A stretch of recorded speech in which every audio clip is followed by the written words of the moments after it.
Thanks for tuning in to Conversations with Brent. This is a very special episode for me. I want to share a couple of things with you.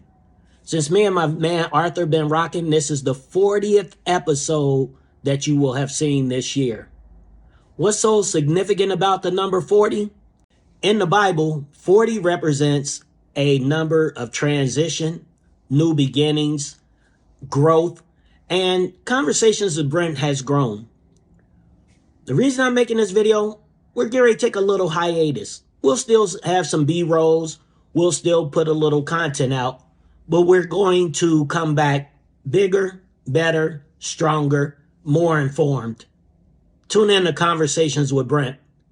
Make sure you like and subscribe.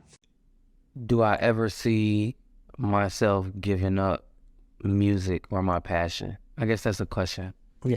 And the answer is, and the reason I chose that one is, I do not, because regardless of what happens, this has become my therapy. So it's become my journaling. So even if I've been doing music before, people even knew that I was doing music, it was always just for myself. So now that I've been putting it out, I do have a good amount of following, and I'm excited, and not just 50, 60, 70. If I can record, if I can still, get up there and write, then I will. That's what I plan on doing. No matter what you are experiencing in your life, you don't just go through it, but you grow through it.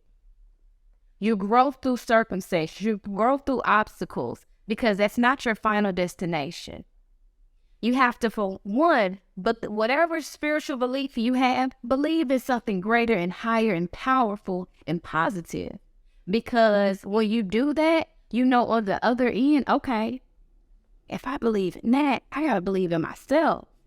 And when you believe in yourself, there's no limit to your greatness. There's no limit to you fulfilling your purpose, because we're only here for a short time.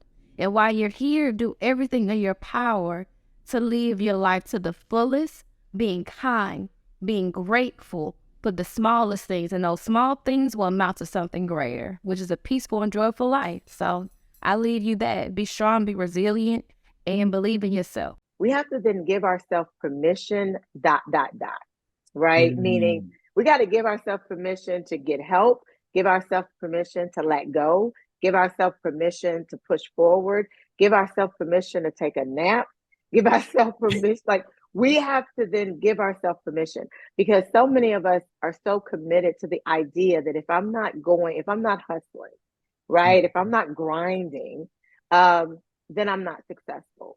And the truth of the matter is, you woke up this morning, whatever your circumstances, that's success. That's where you start from. And then everything you build and add to that, that's where you can continue to grow and evolve. But we have to give ourselves permission in many instances just to accept the success that we've achieved to that point. I always say, Brent, never allow what you want to accomplish rob you of the joy of what you've already achieved. And it's really what you do from that moment, whether you're drafted or not drafted. It's once you get in on that team, and what do you do once you're in the NFL? How you prepare your mindset, how you take care of yourself, how you become a pro. Because it's everybody. Just because you're in the NFL doesn't mean you're pro.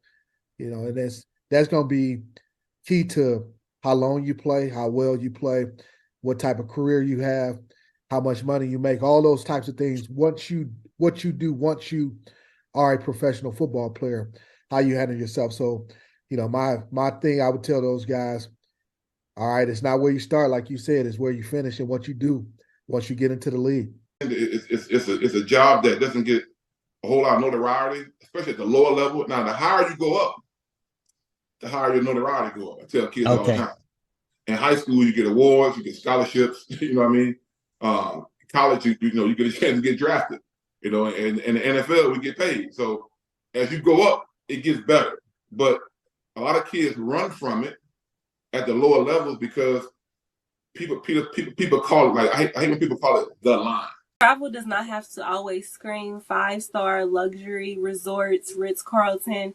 Sometimes the boutique hotels with the family-owned system is better than the 5-star hotels. It's a lot cheaper, and the experience is more intimate, and you'll learn little spots that you could go to around the city and you don't have to stay for 5 years to be able to go. Those smaller trips with the smaller hotels, you can stay for 3 to 4 months, and instead of taking one big trip every 3 years, you can start to take 3 trips once a year. Like you said, one, we don't like going to the doctor, but then we don't question them. We don't want to ask second opinions a lot of times. I did And first, second, and third opinion. I went all know the way that's to the right. Mayo. I went all the way to the Mayo Clinic in Minnesota. We drove 14 hours to Wow. to Minnesota Mayo Clinic to get a final diagnosis and a better understanding of what it was I was facing and kind of what my journey would look like. I didn't stop here in my hometown. We actually went to Minnesota to get a better understanding of what it was. No. Yeah, baby, you got it.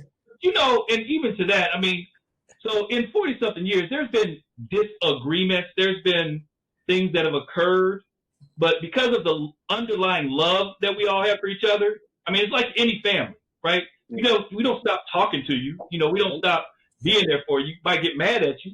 You know, it might last for a minute or two, but then if you really need me or if I really need you, you know it's going to be there. The person's going to be there. But I mean, there's been things that have happened over 40 something years. We got mad here or mad there at each other, but it doesn't stop us from being brothers. It doesn't stop us from being friends. It doesn't stop us from loving each other. It's that underlying true love that we have and that friendship that we have that allows us to keep going no matter what.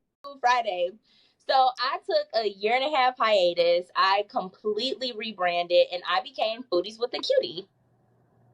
And so where'd the name come from? So actually it was between two names. It was Little Lady Big Food, or it was going to be Foodies with a Cutie. And I honestly don't even know what made me come up with Foodies with a Cutie. It just like rolled off the tongue. It came off right. It sounded right. And I kind of like fell in love with it automatically.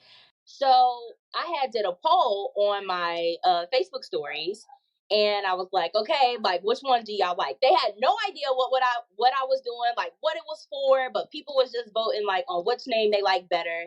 And Right. Foodies with a Cutie tremendously won, and yeah, we